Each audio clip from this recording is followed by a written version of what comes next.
It was 20 years ago this week, a series of tornadoes devastated parts of metro Atlanta and North Georgia. In particular, Dunwoody was hit hard. Thousands of homes were damaged. And Severe Weather Team 2 meteorologist Karen Minton was traveling through the storms coming into work. Well, I was in communication about the storm, trying to figure out what time I needed to come in. And once I got out on the road, it was in the middle of the night. There were tornado warnings everywhere. I was listening on the car radio and hearing the warnings come out there, and I knew that I was going to be driving into an area where either it had just occurred, it could be coming in behind me. I did not know exactly where it was. Once I got on the interstate, I was on 875 going southbound and near Delk Road. Signage was down, there were billboards that had come down, the water was covering most of the interstate. There was really only half of a lane that was not covered in water. Didn't know how deep it was because there was no lights, and I was very, very scared. But I had to get to the station because they needed me here to cover the storm.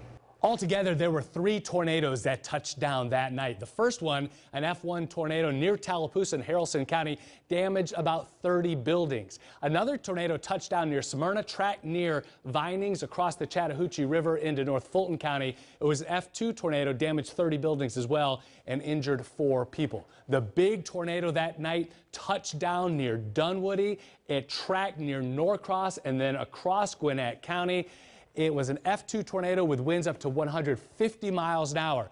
The damage was extensive. 5,000 homes were damaged, trees down everywhere. One tree onto a house caused 1 fatality, and there were 10 injuries. Here's how we covered that aftermath on Channel 2 Action News.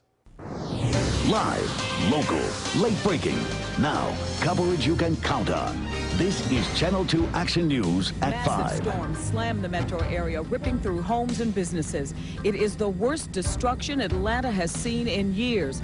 Now hundreds of people in 4 counties are forced to rebuild. Good afternoon. I'm Monica Kaufman. Deadly storms roared through the metro area overnight and into the early morning. And when the wind and rain had finally stopped, when dawn began to break, the extent of the damage and devastation became apparent.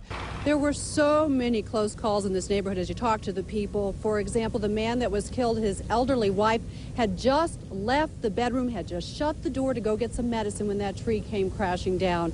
Here's a look at some archived radar data from that night. In the 20 years that has passed, our tools and technology have improved significantly. Our commitment to keep you safe during the storm continues as strong as ever.